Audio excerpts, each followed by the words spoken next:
Berikut soal dan jawaban belajar dari rumah di TVRI untuk kelas 4 hingga kelas 6 SD dan sederajat hari Selasa 2 Juni 2020. Pada tingkat SD kelas 4 hingga kelas 6, materi belajar dari rumah yakni X-Science edisi siklus air. X-Science edisi siklus air dijadwalkan pada pukul 9 hingga 9.30 waktu Indonesia Barat. Materi belajar dari rumah di TVRI ini juga akan mengajukan pertanyaan yang harus dijawab sebagai tugas di rumah. Berikut soal belajar dari rumah di TVRI untuk kelas 4 hingga kelas 6 SD hari Selasa 2 Juni 2020. Soal pertama, jelaskan manfaat siklus air bagi kehidupan di bumi. Jawabannya adalah, yang pertama, air di bumi tidak akan pernah habis. Kedua, memelihara kehidupan di bumi serta segala ekosistem yang ada di dalamnya. Yang ketiga, dapat memurnikan kembali air yang ada di bumi sehingga air tanah terisi ulang dalam keadaan bersih. Yang terakhir, dapat membantu pembentukan kembali fitur geologi bumi melalui proses erosi serta sedimentasi.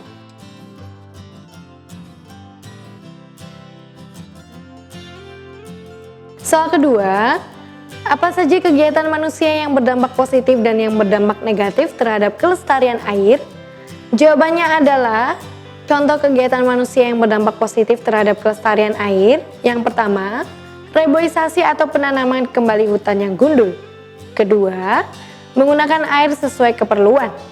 Ketiga, menjaga lingkungan. Keempat, membuang sampah pada tempatnya. Kelima, meminimalisirkan penggunaan bahan kimia. Keenam, membuang bahan kimia dengan benar. Ketujuh, mendaur ulang bahan bekas. Berikut ini adalah contoh dari kegiatan manusia yang berdampak negatif terhadap kelestarian air. Yang pertama, penembangan hutan secara liar. Yang kedua, pengaspalan dan betonisasi jalan. Ketiga, pembakaran hutan. Keempat, pembangunan perumahan ataupun gedung. Kelima, pembuatan irigasi dan bendungan yang menyebabkan perubahan siklus air. Keenam, pembuangan sampah sembarangan yang mengakibatkan pencemaran. Dan terakhir, penggunaan zat kimia. Soal ketiga, pada eksperimen pembuatan miniatur siklus air, apa yang terjadi ketika es batu diletakkan di atas plastik wadah berisi air?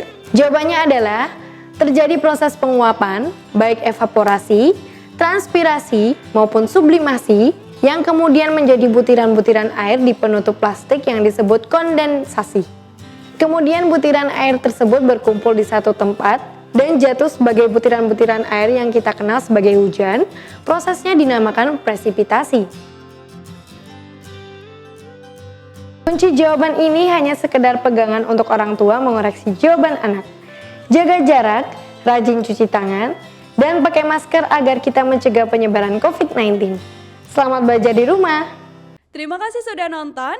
Jangan lupa like, subscribe, dan share ya.